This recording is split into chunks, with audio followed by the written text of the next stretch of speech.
I'm bored. Let's read a book. Oh! With the dawn, Justin looking almost as young as he had when we had met at the Snug Inn, except for the dark circles under his eyes and the tiredness in his voice. He supplied the packages. I got the water and cooked up some porridge that looked like mush but tasted more like a good corn pudding. We drank some more of the sent-out tea. Justin made no effort to hurry, and that alone told me the wizard was still exhausted. As I rolled up my bedroll, much more comfortable, even on the hard floor of the packed clay of the warehouse hut, than the scratchy straw of the Snug Inn stable, I caught sight of the corner of a book. Its black leather cover, worn from obvious use, protruding from the edge of Justin's pack, while the volume bore no aura of either order or disorder. An impression of great age permeated the leather and its parchment pages. My eyebrows lifted, wondering what sort of book the Grey Wizard had carried for so long. Whether it contained spells or procedures or what. Justin caught my glance, reached down and eased the book out. Here, you can read it if you want. What is it? The Basis of Order is what it's called. All the black magicians use it. I tried not to swallow. Is that important? Justin smiled. Only if you intend to become an order master. Is that an old book? I was trying to recover. My father gave it to me when I left home. Where are you from, Justin? He waved me off. No place I really want to discuss. Do you want to borrow the book? No, not right at the moment, I don't think. Anytime. He lay back, letting his eyes close, appearing, again, far older than the mid-30s I had supposed. I looked at the ashes in the not-quite-ruined fireplace. The age of this book and the white hair after fighting off the demons of Friven showed Justin was more than he appeared and far older. The Basis of Order. Why had my father given it to me? Was Justin from Recluce or from a Kandarian family of order masters? Still tossing questions around my mind, I re-rolled my bedroll and tied it tightly into its cover, setting it beside my pack before heading into the morning to check on Gerlach and Rosefoot. Outside, the air was chill, the dark, featureless clouds high overhead, and no wind out of the north. The sparse fragments of brown grass crunched underfoot. The two ponies had clipped the grass by the greaseberry bush, as well as chewed some of the less dried leaves from the bush itself. They had moved towards some higher grass in a depression closer to the brook, where they continued to browse. After washing, the two munch, and Gerlach tossed his head and amble to the brook for a drink before returning to eat some more of the long brownish grass. I finally walked back into the hut. Justin's eyes opened. Are you ready? To leave? No, I'm not ready for that. I meant ready to learn how to protect yourself from wizards like Antonin or demons like Perditz. Fine with me. I just hoped it wasn't too boring. Even if it were deadly dull, the alternative was worse. Justin sat up, leaning his back against the wall and ignoring the grime that touched his fine gray linen tunic. All it takes is practice.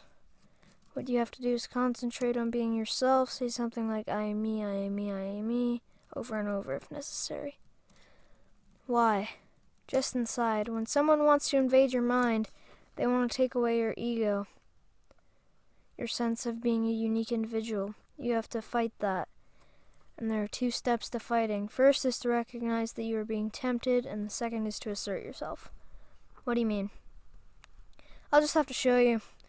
His voice tightened as he looked at me. Don't you really want to know the real things? The real answers to things, Laris? Why the Masters forced you out without explaining? Aren't you more than a little bit tired of being put off and told to find things out for yourself? Of course! Haven't I said so often enough? Then look at me, look for the answers. His voice shook, but he was offering what no one else wanted to offer. So I looked at Dustin, watching as the distance between us seemed somehow to decrease. Now just think of the answers you deserve. The words were gentle, and I did, wondering why I had been thrown out before I even knew what I was. Justin stood next to me. What wouldn't you give to know the answers? Just reach out with your thoughts, not your hands, and I'll show you them. My thoughts? Why not? Thoughts were just thoughts, and I might yet find out. I tried to cast my thoughts, like my senses, toward the figure next to me. White! A white frog that curled around me so tightly that I couldn't see. I couldn't speak, trapped somewhere in nothingness, and nothingness bright enough to burn my thoughts. Answers, answers, answers. The words echoed without sound throughout my head, but I could not speak, could not see. Was I standing? I couldn't even see my arms or move, or even feel whether my muscles could move. What had he done? Why? Answers, answers, answers. In the white fog, that mind-blinding light, were shafts of yellow, red, blue, violet, all spearing me, slashing at one thought then another. Answers, answers, answers. Finally, I remembered what he had said about insisting that I was myself.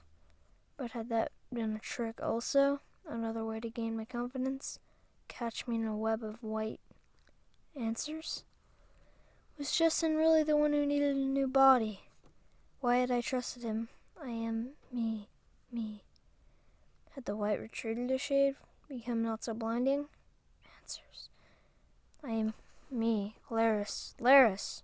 I kept thinking the words, repeating them until I felt myself come together somehow. The words stumbled from my mouth as I crashed to the floor of the wayfarer's hut. Thud. This time the blackness reached out and grabbed me. When I woke, I was still lying in a heap on the dusty clay, and it was all past midday. My head felt as though each of the colored light spears had ripped through it, trailing barbed hooks, and my tongue was swollen. My mouth dry. Still, I slowly eased myself into a sitting position, wondering what I had become of Justin. I looked over at the bench. Oh. The gray wizard lay there, his hair thin and silver, wrinkles across his face. He was breathing unevenly. I glanced at my own hands, but they were still mine, if shaking. My legs wobbled as I half stumbled, half crawled to Justin's pack and fumbled out the red pouch. When I grasped my staff to help me stand, the reassurance from the wood helped, and I tottered out and toward the brook. Only Gerlach whinnied, but Rosefoot raised her head as well, and both watched me as I filled the kettle, trying not to fill like each chill northern gust that would topple me into the water. Justin was still breathing, but still old and unconscious, as I rebuilt the fire and heated the water. Whatever the potion was smelled like Centaur. It killed my shakes and returned me to the realm of the living, the tired living. Then I eased a drop or two onto Justin's dried lips. His eyes fluttered. Another few drops and he was able to swallow. In time he croaked, some stew, the blue pouch. So I made that, this time hearing my steps to and from the brook. Neither pony even lifted a head from grazing. After a mouthful of stew, which despite its blue tinge tasted like a venison pie, I looked at Justin. Did you have to show me so convincingly? He shook his head slowly. Strength rises to strength. If I had really tried to take you over and not just isolate you, one of us would be dead. Some of the silver hairs had darkened and his hair seemed thicker. A few wrinkles had eased, and the gray wizard merely looked old rather than ancient. Did you learn? Thought for a moment. What had I learned? I think so. That wanting something badly can let someone else enter your thoughts or body. Just your thoughts. Once they control your thoughts, the body becomes next. I shivered. Would I have stayed in that white forever? For a long time, an isolated personality dies over time, or goes mad and then dies. The white wizards don't talk about it, but it takes several years. And I once did restore someone. He avoided me thereafter. Justin took another sip of tea, followed by the stew.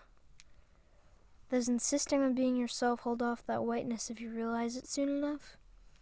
Justin frowned. That depends on the wizard. With someone like Antonin, you have to reject his temptations from the first. Give them the slightest edge, and he'll manipulate your emotions like a minstrel uses a song. With a less determined master, or one less skilled, you can even break free from isolation if you are tricked into it. When that happens, the energy recoils and the spellcaster gets it back negatively. That's what happened to me. You were so interested in getting answers, so easily manipulated, that I didn't see how much strength you had underneath. I didn't know whether to be pleased at his acknowledgement of my strength or irritated at my gullibility. Will and understanding are the keys, Laris, not just to mastering order, but to mastering anything. Justin leaned back as he finished the cup of stew. I'll take it we're not going to weave it this afternoon? You'll collapse in 3 Ks. And I couldn't even get on Rosefoot. Does traveling like that seem a good idea? Put that way, it didn't. Besides, you need to do some reading. He was holding the basis of order. Trying to teach you by showing you could end up making me permanently old, or killing you. After you clean up, at the least you owe me that. Back to the brook I trudged, still wondering why I had trusted the Grey Wizard. Every time I thought about that whiteness where he had almost entrapped me, I wanted to shudder. Yet I could tell he hadn't particularly wanted to put me there, and he had paid a greater price than I had, twice. That left his reasons untouched. No answers came as I used a damp cloth to wipe the cups clean, after having rinsed them in water so cold it hurt my hands to the bone. Justin was stroking Rosefoot's nose as I walked back to the wayfarer's hut, providing both ponies with something they ate from his open palm. I didn't want to talk to him right then and kept walking. Inside the hut, I could see the book laid on my folded bedroll, but I set the damp cups on one end of the bench to dry. Then I put another log on the fire, picked up the book, and sat on the bench where Justin had been. With not a little resentment, I opened the first page. Order is life, chaos is death. This is a fact, not belief. Each living creature consists of ordered parts that must function together. When chaos intrudes, ... Fine, that I knew, if not expressed precisely that way. Order extends down to the smallest fragments of the world. By influencing the smallest ordered segments to create a new and ordered form, an order master may change where land exists and where it does not, where the rain will fall and where it will not. In contrast, control of chaos is simply the ability to sever one ordered element from the world from another. Focused destruction. My head was aching after less than 2 pages, and I closed the book. How did the philosophy I had just read have anything to do with me escaping the whiteness in which Justin had attempted to trap me? Closing my eyes, I tried to reason it out. First, when I wasn't thinking clearly, either in Freven or when Justin offered me answers, I could be tempted. And temptation meant letting my mind open to someone. Whoever controlled the body's thoughts then must control the body. But if that were so, anyone could take over anyone else. And that didn't happen. So it took talent, but that talent could be blocked or thrown out. I opened my eyes and looked for Justin. He wasn't in the hut, but outside brushing Rosefoot. With a sigh, I closed the book and trudged back outside. The wind had died down, and a hole in the clouds to the south let in a stream of sunlight on the hills to our left. Justin had dropped some brushings and was watching the light play on the gray and brown and white of the hills. Justin, is self-knowledge the same as stonework, good stonework, when it resists chaos? He nodded. They're dangers. I must have frowned. Not even Antonin can control a poor shepherd who fiercely resists, but his power is great enough to destroy him or her. But you said Justin could control me through temptation. Justin kept controlling Rosefoot as he talked. The Grey Wizard's hair was now mostly dark, with only traces of silver, and only a few wrinkles remained. He would take you as his apprentice, show you how order works, and how you could control chaos. He would intoxicate you with the power of destruction, always for good, feeding the poor, clearing the roadways, until internal conflict between order and chaos built and destroyed your self-image. By then, you'd not want to take responsibility, and Antonin would relieve you of that burden. Sapphire and Girlis are more direct. I shivered, seeing for the first time really what he had meant. And all that because of not understanding? For the first time then, I got angry, really angry. So angry that my jaw clenched and my eyes burned. So angry that I felt the chill air around me as a relief from my own heat. To avoid some minor chaos in Recluce, to avoid little unpleasantness, they shipped off me, and Tamara and Crystal and all the others, without even spelling out the temptation problem, knowing that all Danger Gelders were flawed, seeking answers, or power, or something.